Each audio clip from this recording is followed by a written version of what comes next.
So I promised you today that I would start showing you some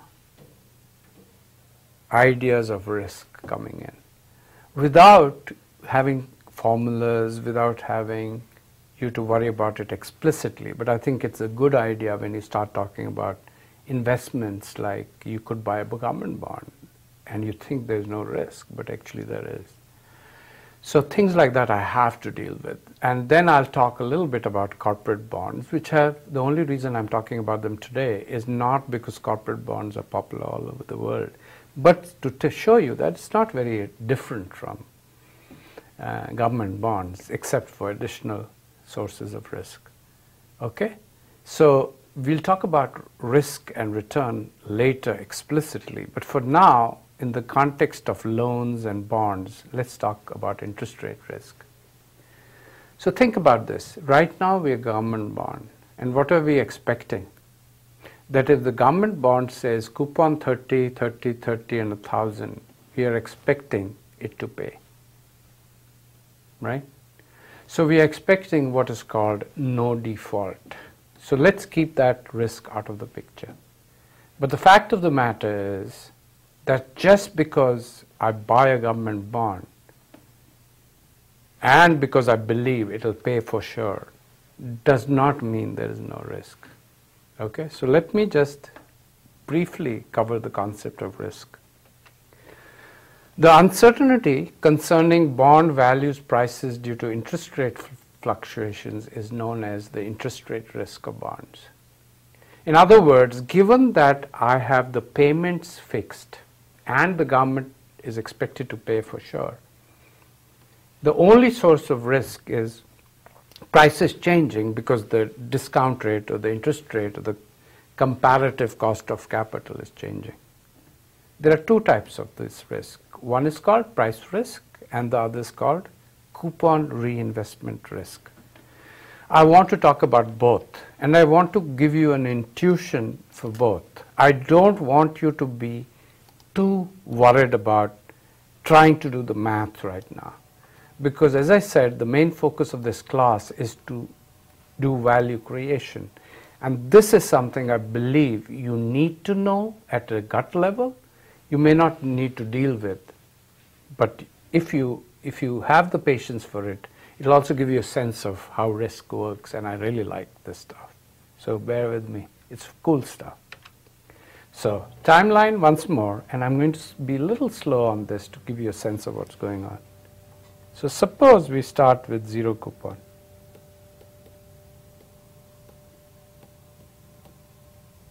And here's the bond, here's the 1,000.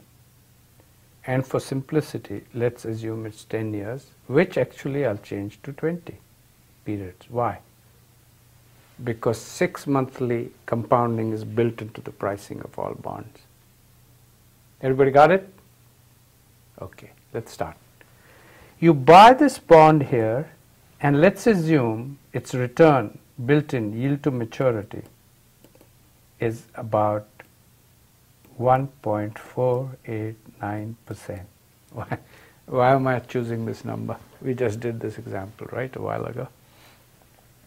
So this price today was about 74.09, if I remember right. Just confirm all of this, please. We have done it earlier.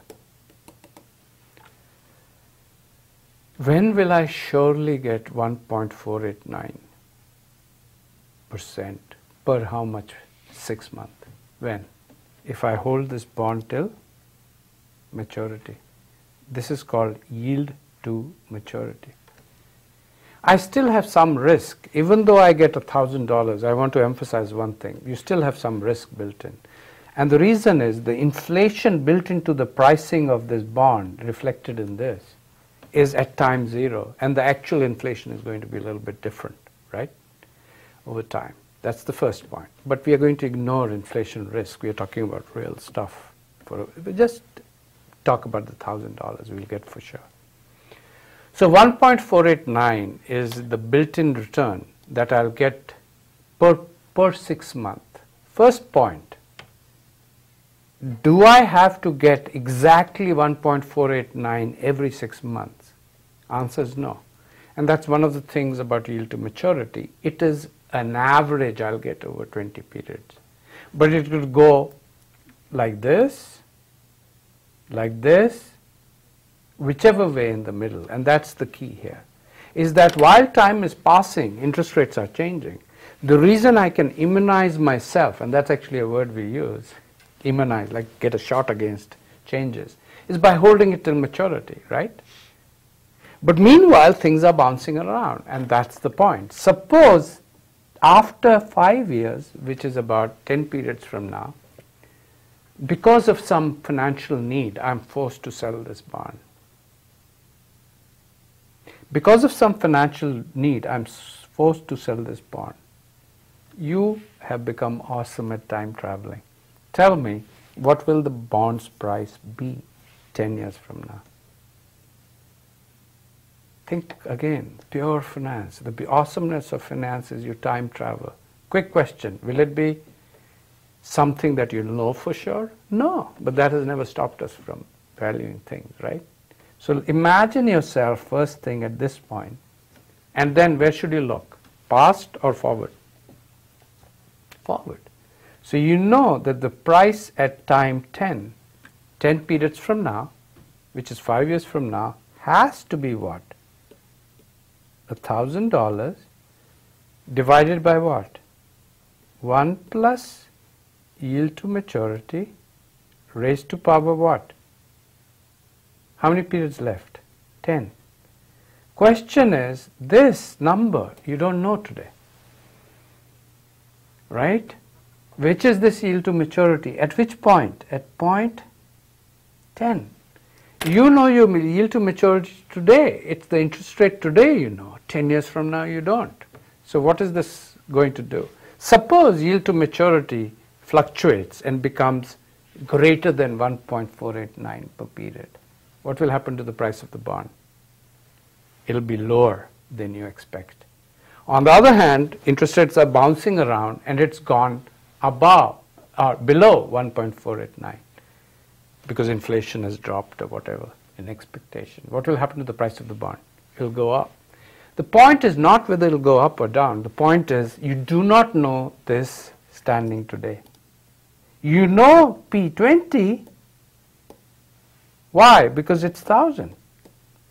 And you expect the government to pay up. But you do not know P10. That's called price risk.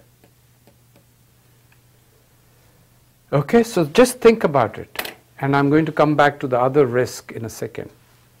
Think about it. What is price risk? Price risk, we defined today, was, I'm going to go back to the timeline in a second. Price risk we defined today as not knowing the price.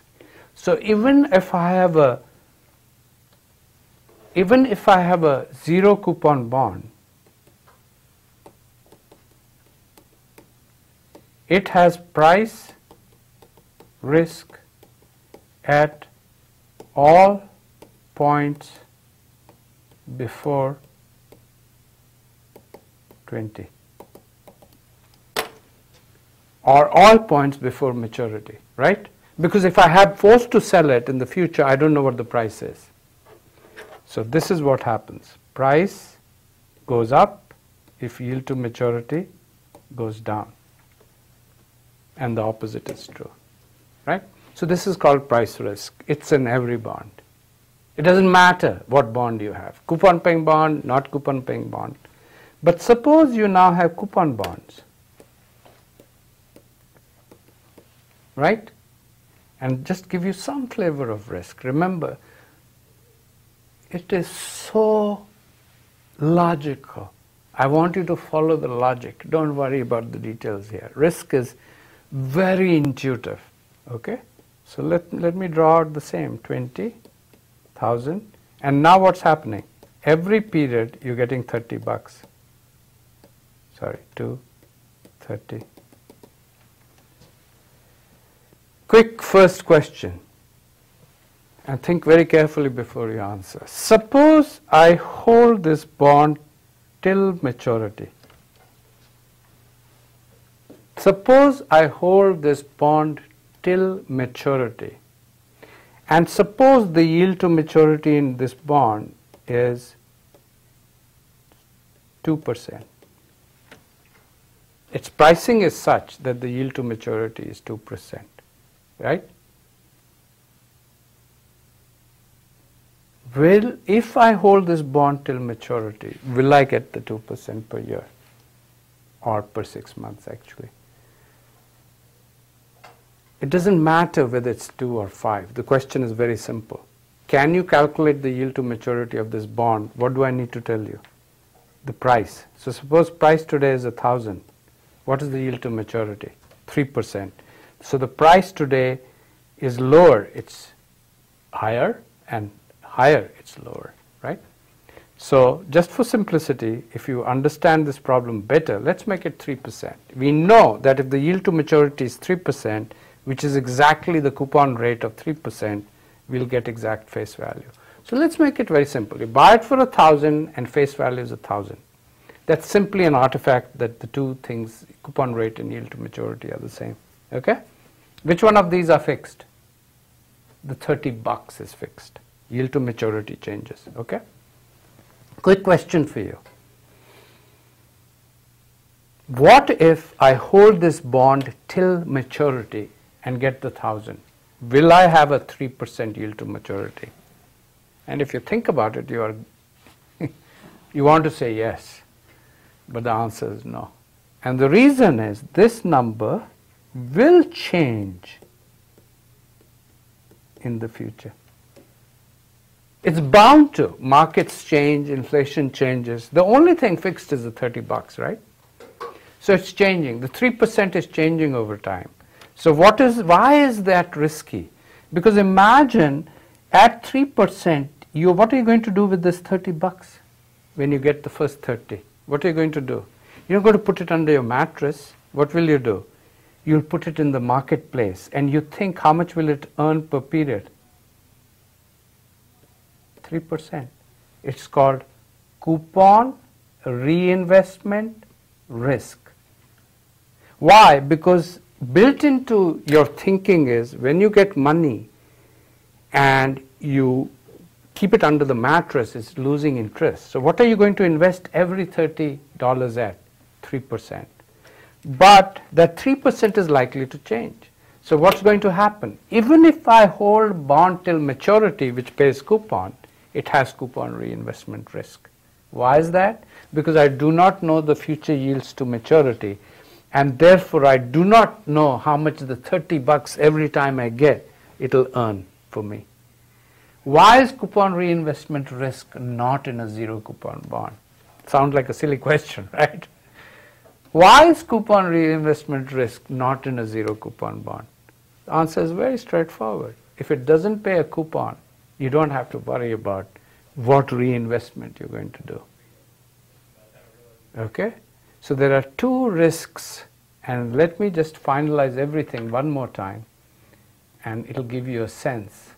And remember again, be cool about this. Don't worry about getting it perfectly right.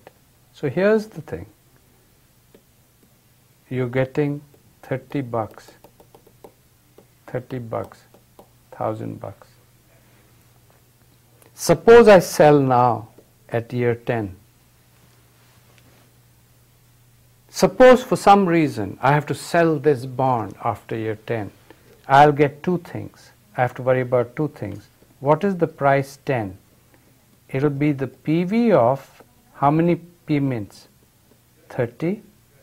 Payment 10. How many of them? 10 left. And face value of 1,000. And you know this price will change depending on interest rates. And if interest rates go up, if R goes up, price goes down. That's one simple rule. There are few things in life that are really work all the time. This is one of them. However, that was the only thing you would have to worry about if there was no payment, right? If you would. What you do have to worry about is, though, what is the value of these at this point? Remember, you've been getting 30, 30, 30. So now you have to look at the value of these when you're selling them. And these have risk too. coupon reinvestment risk is the future value at time 10 of coupon of 30, n is equal to 10 times. And this is also not known. So you have both risks. The good news is what? If R goes up, you benefit. If R goes up, you lose. And the awesome thing about this is a coupon paying bond, if interest rates go up in the future, that helps you for what? The part that you are reinvesting the coupons. But when you sell it, you know it's going to hurt you for the remaining value of the bond. So they kind of move in opposite directions, and there is this notion of immunization which says you can manage your portfolio that you perfectly balance the two risks. That's called being immunized. Now I'm going beyond the scope of the class, but I wanted to just give you a flavor that even simple government bonds have risk built into them. One last time, what is the only strategy that is without risk? One where you buy a zero coupon bond and hold it till maturity, right? What I want to do now is spend about 5 minutes on corporate bonds, and then we'll take a break and I'll come back and do some cool stuff, show you some data. And one of the values of doing bonds and stocks, as I said, is that you probably at a personal level will start connecting with things. And it doesn't have to be that you're working in a company and so on, right? Corporate bonds almost always pay coupons. Corporate bonds are largely US phenomena. And as I said, there's no reason why we shouldn't have all kinds of opportunities to borrow and lend, but they are largely a US phenomena. In most countries, the bond, quote unquote, is between an entity, you, the corporation, and a bank, just like individuals. Like government bonds, they are subject to interest rate risk. Why? Because they promise a coupon and they promise a face value. And there's risk involved. But they also are subject to something called default risk. And default risk is the risk of not getting paid what you thought you would. And people perceive that government bonds will pay for sure, or at least relative to companies will pay for sure. However, corporate bonds may have problems. And by the way, the financial crisis has shown us tons of this. Turns out there are rating agencies that rate corporate bonds, and they say AAA bond is what? They rate bonds of sovereign countries too.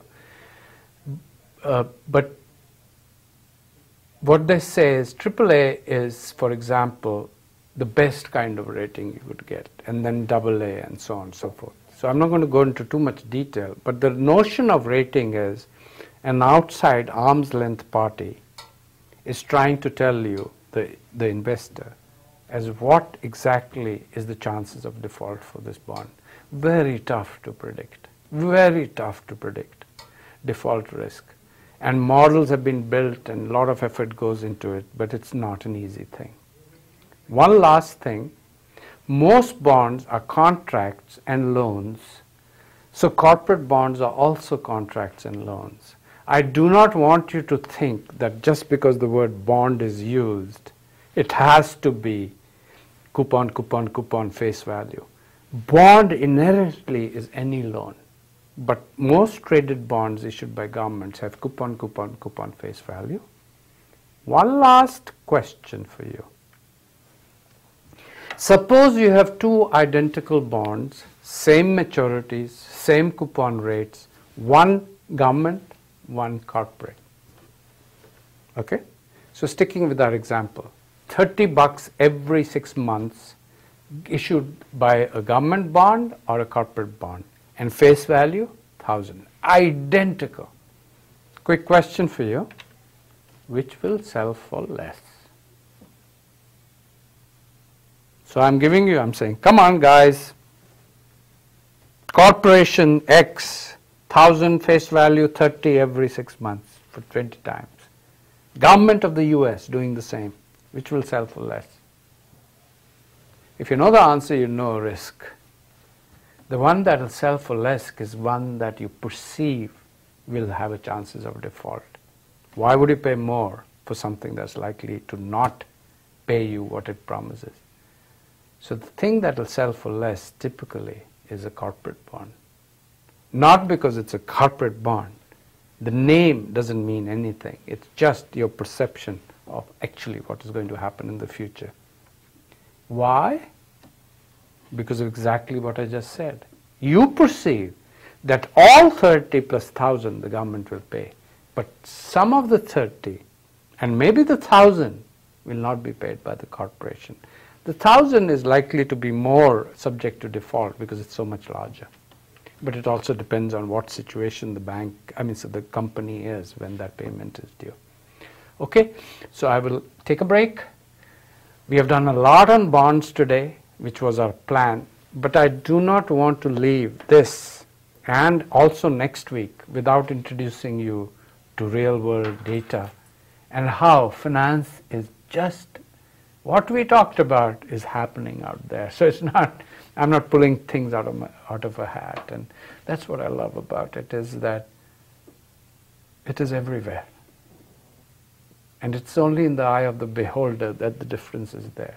So if you're an investor, you're looking of giving money to a company or to the government, and vice versa, they're just borrowing from you.